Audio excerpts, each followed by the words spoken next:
just gonna break into this guy so you can see what's on the inside. It is a pale yellow. This is the smaller of the two pawpaws. And oh my gosh, there is that smell. It is familiar and yet completely otherworldly every single time. Just makes me, like it just fills me up with serotonin. I don't know what else to say about it. What is this fruit and why have you never heard of it? This is a pawpaw, a fruit that is native to the eastern United States, including Washington, D.C. It's obscure and has been referred to in the past as a hillbilly mango or a hipster banana.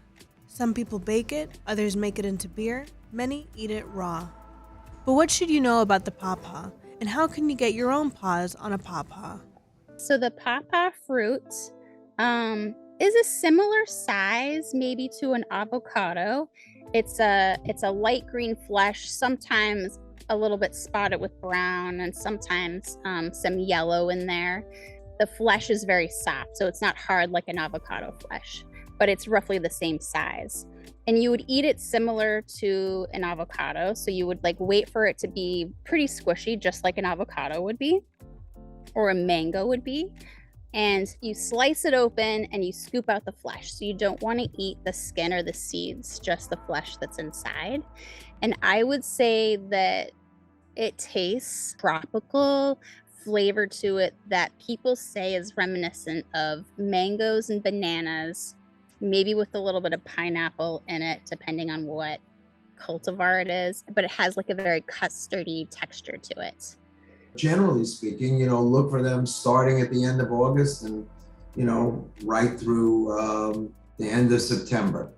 They're delicious, and it's fair to say most people never even heard of them, even though they've been talked about for hundreds of years.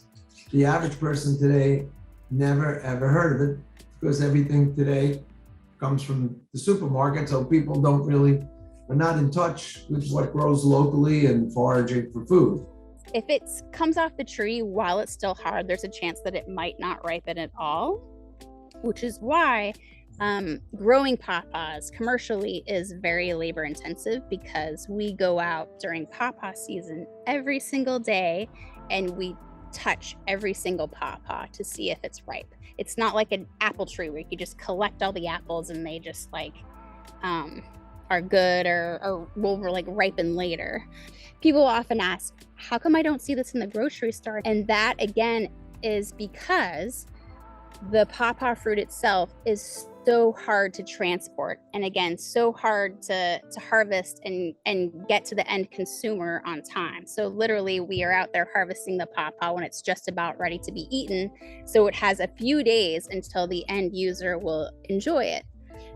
So that is the reason that you don't really see it in grocery stores, and why you don't see it available commercially other than farmers markets, because there isn't a great way to transport these things. They are so sensitive and fragile because the fruit is so soft. If you ever are able to encounter one, just be open-minded, and you don't have to eat it. Just know that it's a thing that lives in the same place that you do, that can offer a world of delights. Pawpaws are ripe quickly. They have a short season, but you kind of end up developing a relationship with them. So once you know what a tree looks like, you'll start seeing more and more trees. And it's just neat to be able to connect with the place you live that way. So even if you never eat one, knowing about them kind of helps you look at the world differently. I think it's enriching.